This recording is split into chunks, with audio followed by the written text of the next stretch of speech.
something. 6 is just, Pabst Blue Ribbon, which I think is what Behringer's is. It's the Pabst Blue Ribbon of the wine world. Roughly $6 or $3 a bottle for the 6-pack. My mother loves the stuff. I've tried to see some good wine. Whoa! Hey.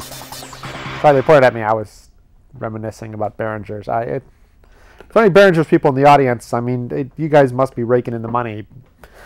And I hope you can live with yourselves because you're making bad wine. Oh well. Okay. Tonight, I have some requests tonight for things to explain, and then we'll move on. The first thing we're going to talk about tonight is caucuses. Now, tonight is the Iowa caucus. It's the 2008 presidential season. It is, in fact, 2008. I mean, by the time I get this edited, it'll be 2009, probably. And so you'll all be like, man, Keith was a genius. He saw everything coming before it happened. Especially that guy that does the subtitles. He's the best. Like, he knew exactly what was going on and everything else. I mean, I don't know how he puts that stuff up during the show while Keith is talking so fast. But he does, and he's a great guy. Fabulous guy. If you work on like a network television program and you want a fabulous subtitle guy, just email me. And, I'll connect you up to the dude, is what I'm saying. Anyway, Iowa caucuses, they're happening right now. I think they happened like an hour ago, because they're probably over by now. But on the way up here, we were driving up. Currently, they're like, well, Obama won the Democratic caucus and Huckabee won the Republican caucus. They're predicting. They're like, and our prediction is this is the guy that will win. And the first thing that occurs to me is, well, we're going to know who won in like 2 hours. Because they're just going to count all the votes. It doesn't take that long. There aren't that many caucus goers. They just all phone in. Yeah, Obama won here, Huckabee won here, and then they're going to know. So, like, there's this desire to know before that. Like, oh, we can't possibly wait until 9:30 at night to know who won. It's critically important at 6:58 that we know who won the caucuses. And therefore, we're going to spend all this money, and we're going to interview people, and we're going to predict who won the caucuses, when you could just wait 2 hours and know. And since most people don't bother to watch the news until, the 10 o'clock news or the 11 o'clock news, or they wake up and they read the paper, they're in Iowa, they're farmers, for God's sakes. I mean, they've probably all gone to bed before caucuses actually happen. They must stay up late. They must stay up late for the caucuses, because I think they... Apparently, so here's what caucuses are. Caucuses are like... A lot of people think caucuses are elections. Caucuses have nothing to do with elections.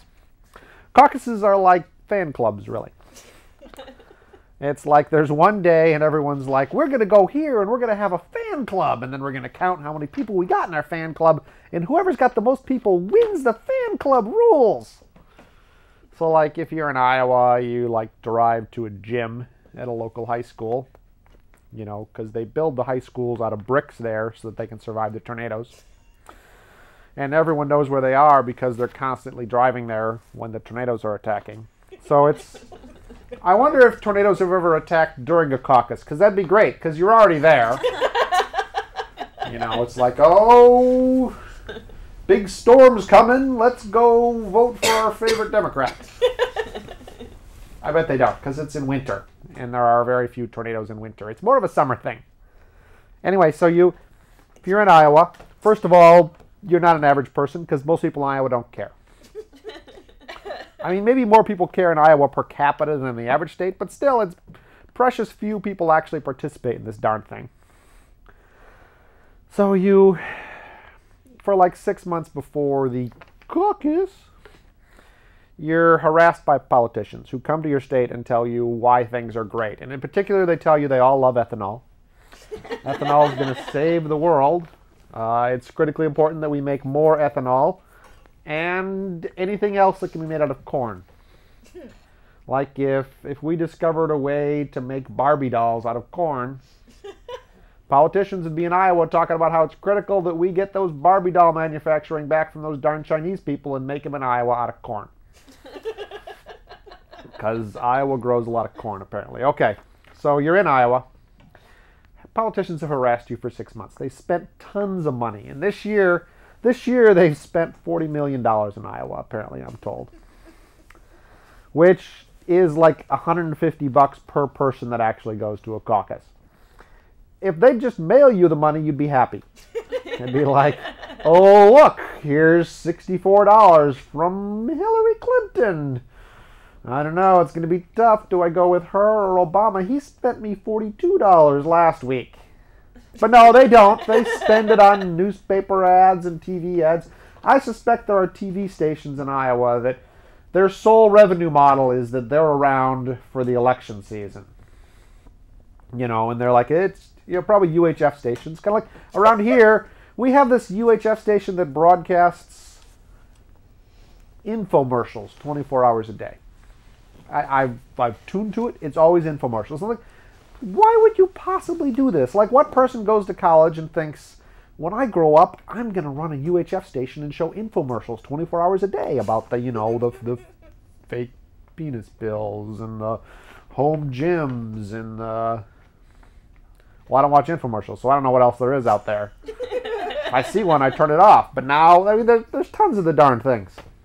And then later someone told me that the reason they do that is, as long as they're broadcasting, the cable carry rules make the local cable station carry them. So they're actually doing it so they can get on cable.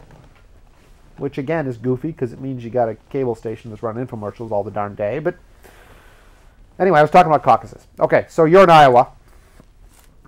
You're probably a farmer. You probably got a tractor at home and sheep or pigs. I don't know. And politicians have harassed you for 6 months, and so it's your turn to get back at them. So 6:30 in the evening, you got to drive to the local gymnasium or some guy's house. Some people have it in the living room. They're like, the caucus for this area is in Judy's living room. And then Judy puts out a nice assortment of cookies. She pours tea and coffee when people come over, and they all talk about how the little kids are doing in school. And then at 6:30, they're like, okay, who does everyone want to be president? And here's the thing that's crazy. They're in Iowa. Why do we care who they want for president? They live in Iowa, okay? I've been to Iowa. Anyone that lives there, their judgment should not be trusted. It's cold in Iowa, and when it's not cold, it's really hot and humid. And it's flat. Okay, but anyway, they live in Iowa. Someone's got to grow corn, I guess. And it's them, sadly. I guess they're, you know, karma. They're kind of, you know, moving up. Started cockroach, then mouse, then Iowa farmers. Got to be somewhere in there. I mean, man, I'm going to get some email from people in Iowa. The Des Moines area was nice. I was there once. There was a good bookstore I ate at.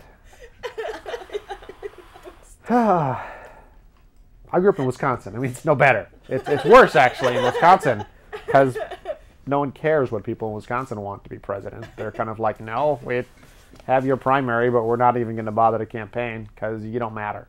See, Iowa tries to matter, which is why they always want to be first. And that's really the only reason that we care about these Iowa caucuses, because the caucuses are just, you know, fan club popularity contests. A bunch of people show up and they go, well, I would like Obama to be president. And if enough people in the room say they want Obama as president, then that's who that particular little area gets to say, and then you add up everyone in the state, and that's who won. But since you've really only asked the people who would bother to drive somewhere at 6:30 on a cold Thursday night in Iowa through the snow who they want to be president, it's really not representative of the rest of the country, but that's what a caucus is. And then, since it's January, the network, you know, the news people just love this because they can prattle on endlessly about who's ahead and who's behind. And it's like, you know, in 2 weeks you're going to do the exact same thing about New Hampshire. I mean, there it's an actual primary at least. You know, you don't have to go there at 6:30. You can vote anytime during the day. You can probably even vote absentee. And then there's this one weird town in New Hampshire where there's like 17 people in town, and they all vote at 12:01. Like, you know, polling day is a Tuesday. So like midnight Tuesday, they all go down to town hall and they all vote. And then since everyone has voted, they can count the votes. They don't need to wait until the end of the day because like everyone that could possibly vote has voted. So we'll just count the votes. And then they count the votes and they announce the winner. And it's the craziest thing because they get on C-SPAN doing this. And it's like, we think McCain should be president. And it's like, you people are 17 idiots that'll get up at midnight to vote. Again, we don't trust your decision-making process at all. And then you got to think, if you're moving to that town, there's got to be peer pressure. Like, there's a for sale sign up in front of Edna's house, and then it sells, and then I move in. This is I'm sure, their nightmare. And then someone comes by and goes, oh, you know about the voting? And I'm like, yes, I took civics class. And like, oh, no, we vote very specially here. And I'm like, okay. And they're like, we all go down at midnight and vote. This is my Vermont or New Hampshire accent. It's not right at all. It's more British than anything, really. But I really can't do accents. So I'm like, why would we go vote at midnight? And they're like, well, we all want to vote. See, that's the Queen. All right, I'm just going to talk. Let's imagine the Queen lives in this tiny town in New Hampshire, okay? And it's like, oh, we all vote at midnight. You're like, why? They're like, well, so that we can count the votes at 12:01. And it's like, but I'm sleeping at midnight. They're like, no, it's very important you come vote at midnight. I'm like, not going to do it. And then I'm thinking my house would be firebombed. Or something like, just peer pressure. Just, people in town would all be snubbing you like, really, really like it if you'd vote early, Keith. And I'm like, I'll be at the polling place at 8. And they're like, no, midnight. Midnight. And I'm like, polling places shouldn't be open at midnight. Okay, that's just... this whole presidential thing drives me crazy. It does segue me into fan clubs, though, vaguely, because I talked about fan clubs. I've been thinking about fan clubs because, of course, we have the Keith Explains fan club. Thousands of members. Very active forums on the site. We've just celebrated our 17th wedding among members of the Keith Explains fan club. They met on the Keith Explains fan club dating board, which it's doing well, I'm told. I mean, I don't go there because I don't have time. I drop in on the forums a couple times a week and skim through, post some things, answer some questions, but mostly they're self-maintaining. We have 7 or 8 moderators that are very, very interested in things, and they keep the discussion going, and it's a uproariously fabulous time, I'm told. If you want to go there, keithexplains.com/forum, then you have to answer a simple question, just, to get you past the spam bots. I think this month the question is, describe the way in which Nietzsche's theory of death is distinct from Kant's ongoing eternal existence. So just type in a paragraph or two, what you think about that, and one of the moderators will look at it and critique it. And if it sounds intelligent, you're in. And if you go there and it says no such URL or anything, don't bother, because that means we've already decided that you're not going to answer the question right. Anyway, the fan club is very popular. We also have a smaller fan club on Facebook for the proletariat, I guess. Just if you're interested in the show, but you don't want to participate in the discussions, you don't have time. Let's say there's a condition of your parole, which doesn't allow you to use the internet for more than 50 minutes a day, that kind of thing. You can go to Facebook. You can sign up for the Facebook club. Just type Keith Explains. I'm sure you'll find it. There are only 4 Keith Explains fan clubs, and 2 of them are ours. The other 2 are people trying to capitalize on the Keith Explains phenomena. You can tell the difference because ours are funny. Anyway, Keith Explains fan club. Feel free to join the Facebook one and try to join the real one. And speaking of fan clubs and the computer thing, you may have noticed that the shows are kind of getting far behind. You're like, I haven't seen a new show in a while. And that's entirely the fault of the guy that does the subtitling. Who earlier I said was a great guy. I was lying. Okay, it's not really his fault. It's mostly my fault. See, I've had all these computer problems. I know what you're saying. Keith, you shouldn't have problems. And I agree. Nonetheless, I do. And what's worse is I'm a computer guy. So when I have computer problems, it drives me stark raving mad. So like I'm sitting in my house, I'm editing the show. I'd edit, and then I'd hit save. And then my computer would go, I'm terribly sorry. I've just lost everything you did. And I'd go, that's not good. Now, ordinary people would say, that's not good, and they'd move on with their life. They'd go, well, I guess I'll reboot and try again. But see, I, as a computer guy, have to go, well, I wonder why it failed. And I have to investigate what went wrong. I have to try to track down the bug. You know, maybe it's this, maybe it's that, maybe it's a conflict with this. Let's look at the source code. You know, it's very confusing. This panic log, you know, the only way you could get here is if register 3 had an odd value in it. But there's no way that could possibly be the case here. I'll have to do some more investigating. And then just weeks would go by when I could get nothing done. Just nothing at all. And then eventually we figured out my computer is actually broken. Like physically broken. Like the processor just occasionally would do the entirely wrong thing. Like in a hardware problem, not Keith's fault kind of way. Which, I again am a software guy. I don't understand hardware. I assume my computer has a very tiny evil demon inside of it. Which does exactly what he's told to. But as with all tiny demons, in doing what it's told to, you know, will try to interpret that in the way that can screw you most effectively. I mean, as a programmer, I really battle the computer. You know, it's me against him, and he's usually winning. But anyway, so the computer issues have been fixed because the computer's been replaced.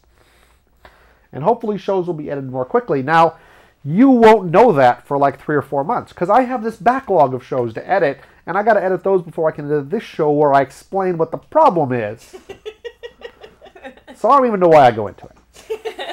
I mean, by the time you hear this, I'll either be dead, or we'll be caught up again, and you'll be like, man, Keith put out a lot of shows quickly there for a while. He's a god. He's a genius. He's the funniest guy I know.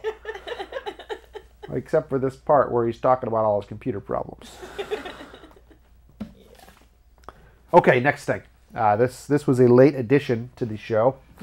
Specifically, I didn't think I was going to talk about this until roughly 15 minutes ago.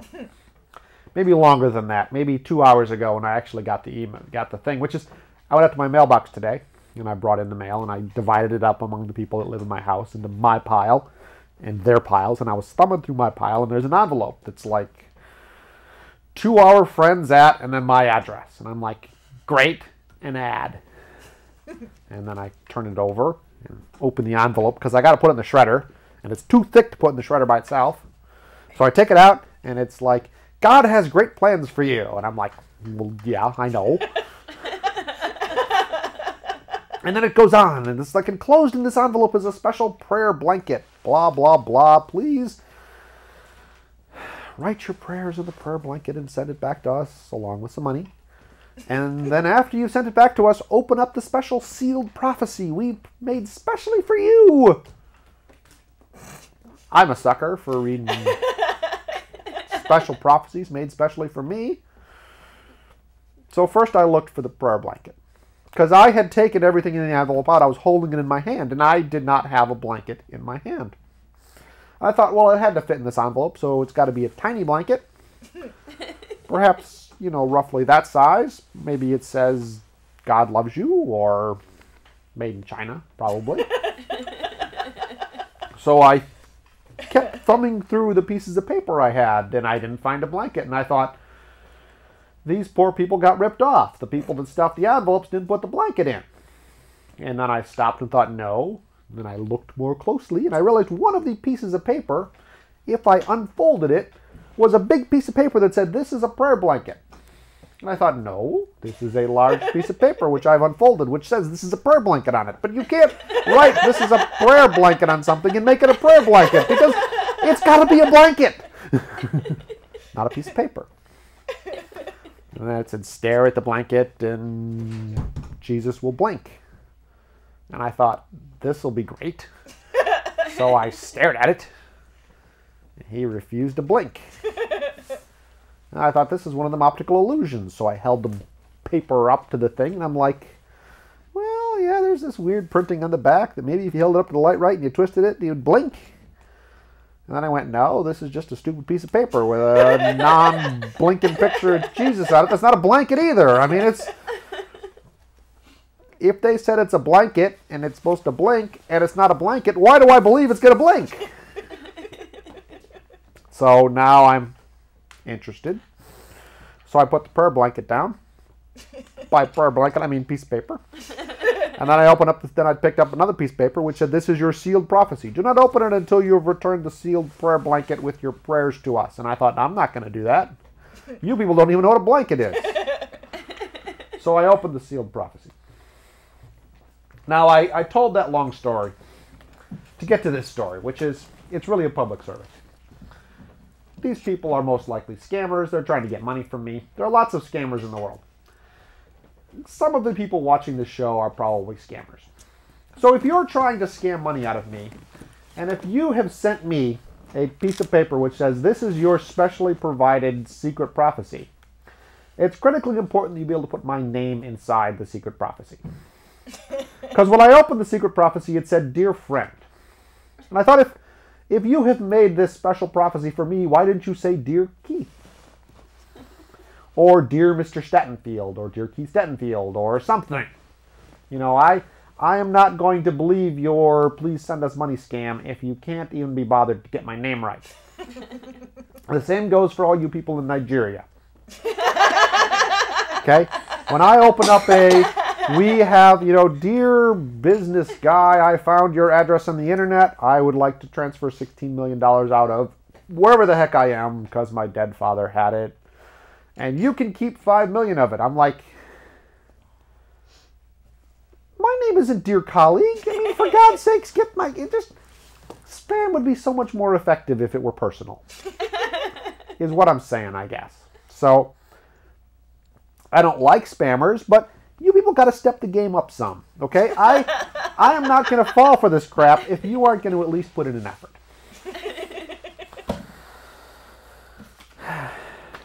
Oil prices. Today, all over the news. I was on vacation today, so of course I had CNN on at home. It's an affliction. I'm forced to listen to the news in the background all day long.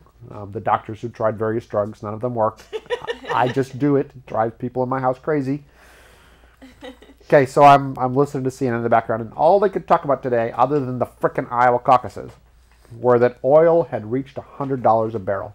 And they kept cutting to this poor guy who had to stand on the floor of the New York stock whatever place where they trade oil and talk to the oil guys and say, it's $100 a barrel. Look, it's $100.17 a barrel right now. And I watched the first time he did this, and they talked to him for a couple minutes, and he's going like, "Well, these are oil futures. Oil 3 months out is $100 a barrel." And he tried to explain how oil futures worked, but he wasn't getting anywhere because the hosts on CNN are idiots. And you can't explain something to an idiot because they ask dumb questions. And then after the second or third time they cut to him, they'd go to him, and the moment that he started talking, everyone in the trading area would start yelling at the top of their lungs. And I realized they were fooling with this guy. Like they had a TV with CNN on, and every time CNN went to them, they're like, "We're going to ruin CNN's show." And they just start yelling so that this guy couldn't talk. Like, he would try to talk and he couldn't get a word in because there's too much noise around him. And he's like, "Oh, they're excited to be on TV." And I'm like, "No, they're screwing with your show is what they're doing." So someone said, "Hey, Keith, could you explain oil prices to me?" Because oil's $100 a barrel and gas is the same price. It always is. Which is high, but like when oil was $70 a barrel, gas was the same price it is now, pretty much. So then I have no idea how that part works. I assume that they're just trying to stick it to me. And that they will charge whatever they can for gas, and they will unfortunately pay whatever they have to pay for oil. And what's worse is I'm buying gas from the oil companies. The oil companies are the people selling the oil. So who are they selling it to make the gas? They're selling it to themselves. And then someone said, "Well, what does it mean to say oil's $100 a barrel? Like, is it more expensive to pump oil that's $100 a barrel versus oil that's $14 a barrel?" The answer is no. Like, oil costs the same amount of money to pull out of the ground no matter what. They just make more money when they claim they're selling it for $100 a barrel.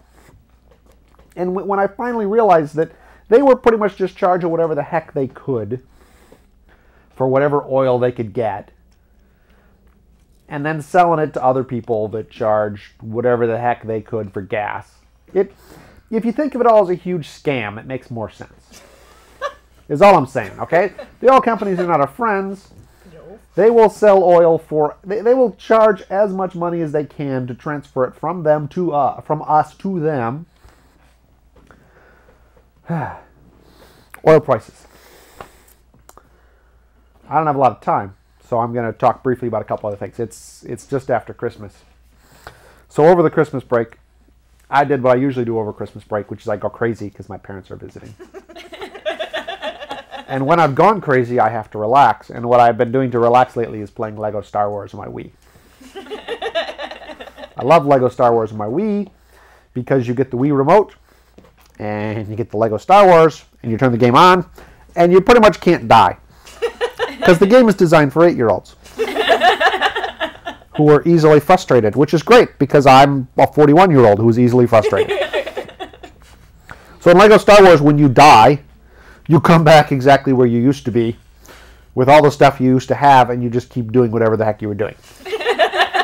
Like you could die 8 times a minute and barely notice. And I say this because Loretta and I play the game, and she plays the bounty hunter, and she's constantly shooting me and killing me. And the only way I know this has happened is, you know, there will be a crowd of stormtroopers in a room, and I will run in as my character, and I will flail the Wii around, which makes a little lightsaber on the screen flail around and just kill people just as fast as you can. It's the greatest thing. And it's like, everyone dies. And every once in a while I will notice I don't know where I am on the screen anymore. And I will realize this is because Loretta has shot me. And I've died and gone away. And a couple seconds later I will come back right where I used to be. So it took me a while to realize I was probably dying other times and just not noticing it. Because there's too much moving on the screen.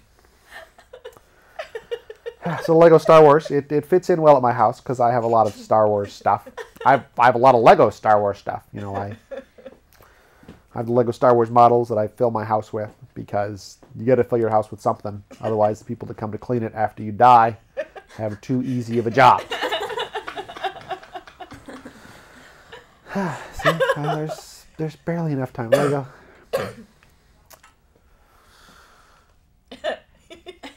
No, there's nothing left on my list I can talk. I can't talk for only 30 seconds. That's the thing. Good authors are concise, but I am not. I have no writers. I mean, I guess I'm just going to say goodnight. It's been happy holidays to everyone. It'll be April when you see this, so you won't know why I'm saying this. But goodbye, everyone. Next time. That was terrible. That's half my list. Yeah. Now I had killing cycle. Let's talk about killing cycle.